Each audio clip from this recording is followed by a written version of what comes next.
एक समय की बात है, श्रावस्ती में एक युवक बुद्ध के पास आया और उसने कहा, हे बुद्ध, यह दुनिया बहुत ही अजीब है और एक सवाल मुझे हमेशा ही परेशान करता है कि मैं यहाँ क्यों हूँ और सभी लोग मरते हैं, तो क्या मेरा जन्म भी केवल मृत्यु के लिए हुआ है? बुद्ध मुस्कुराते हुए कहते हैं, क्या तुम दीक्षा लेकर भिक्षु बनना चाहोगे? युवक ने कहा, यदि मेरे सवालों का जवाब इस तरह मिल जाएगा तो मैं भी भिक्षु बन जाऊंगा। उस युवक को बुद्ध ने त्रिरत्न में दीक्षा दिलाई। वह युवक बुद्ध के प्रति समर्पित था। उसने प्रवज्ञा ग्रहण की और ध्यान साधना में लग गया। वह युवक बहुत ही ज्यादा उत्साही था। वह युवक जब भी ध्यान करके उठता तो देखता कि उसमें क्या परिवर्तन आया है। वह अपनी दैनिक दिनचर्या को रोज देखता और अपने आप को वैसा ही पाता जैसा वो पहले था। वो पहले भी अनजान था और आज भी अनजान था। उसे लगता था कि उसे ही कुछ उपलब्ध नहीं हो रहा है। उसका मन उदास रहने लगा। उसका मन साधना से हट गया।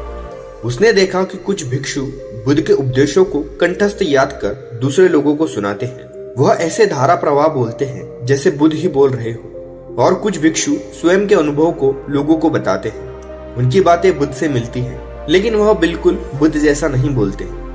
वह युवक इन दोनों ही जगह खुद को नहीं पा रहा था, क्योंकि न तो वह बुद्ध की बातों को कंठस्थ कर लोगों को बताना चाहता था, क्योंकि यह उसका अनुभव नहीं था। वह खोजने आया था, न कि कंठस्थ करने, और न ही उसका स्वयं का अनुभव रहा था।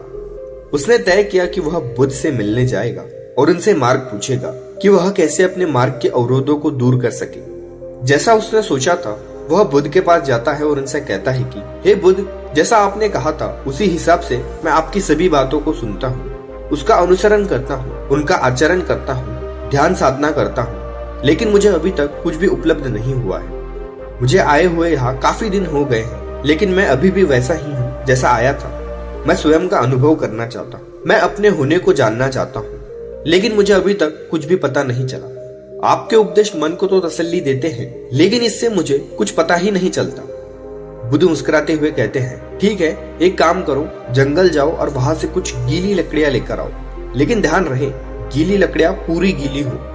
वह युवक ने बुद्ध को प्रणाम किया और जंगल की तरफ चला गया और कुछ समय बाद गीली लकड़ियां लेकर आया और बुद्ध को दे दी। तब बुद्ध ने कहा कि जाओ, अब इन सभी गीली लकड़ियों को पूरी तरह से जला दो।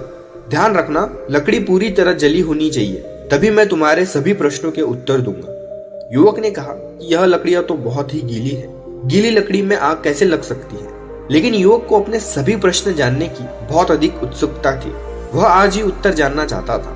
उसने तुरंत सभी लकड़ियों को एक कपड़े से लेकर पोंछ दिया और धूप में सुखाने के लिए रख दिया, और उसके बाद उन्हें जलाने का प्रयास करने लगा। लकड़ियां अभी भी गीली थी, उसमें से धुआं निकलने लगा। धुआं ज्यादा निकल रहा था, इसीलिए उसने लकड़ियों पर पानी डालकर धुआं बुझा दिया और उन लकड़ियों को धूप में सुखाने के लिए रख दिया। उसने 2 दिन लकड़ियां धूप में रखी और फिर उसे जलाने गया, लेकिन अभी भी लकड़ियां पूरी तरह से सूखी नहीं थी, इसीलिए वह अब भी आग नहीं पकड़ पाई और उसमें से धुआं निकलने लगा। उसने फिर उस पर पानी डाला और सूखने के लिए रख दिया।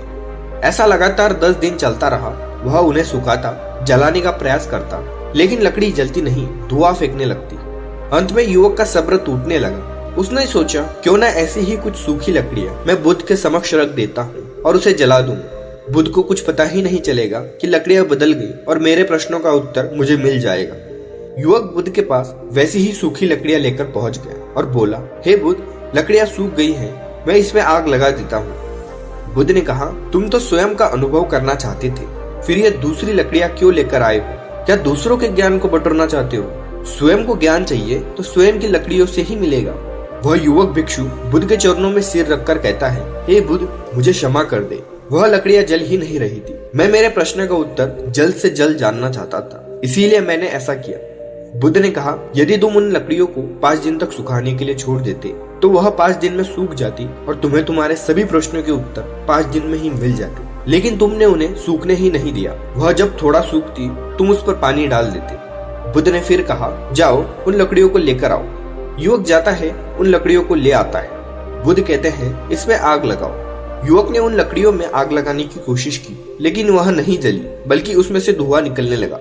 तब बुद्ध ने युवक से कहा कि ध्यान से देखो, यदि लकड़ियां सूखी नहीं होंगी तो वह नहीं जलेगी, उसमें से कुछ भी आग का अनुभव नहीं होगा। उसी तरह तुम्हारी लकड़ियां भी गीली है। यदि तुम उसे समय नहीं दोगे, धैर्य नहीं रखोगे, तो तुम भी पूरे जीवन उसी लकड़ियों के भांति रह जाओगे। उस युवक भिक्षु को बुद्ध की बात समझ आ गई थी। उसने बुद्ध को धन्यवाद कहा और उसके बाद उसने स्वयं को समय दिया, ध्यान साधना की। उसके बाद वह युवक भिक्षु में समझ उत्पन्न हुई। वह अपने आसपास की चीजों को अब समझने लगा था। एक दिन वह एक पर्वत पर चल रहा था। उसने पर्वत के दूसरी तरफ जंगल में आग जलते हुए देखा। वह आग जंगल में बहुत तेजी से बढ़ रही थी। जिस तरफ भी जाती सब कुछ खत्म कर दे रही थी, सब कुछ जला रही थी। उसने यह देखा और उसकी अंतर्दृष्टि खुल गई।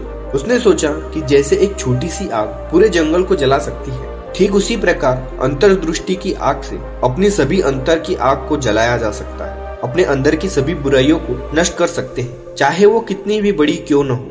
वह युवक भिक्षु उस पहाड़ की चोटी पर बैठ गया और ध्यान से बैठकर उस आग को देखने लगा। उस दिन उसने जीवन के कई रहस्यों को देखा और उसे अनुभव किया।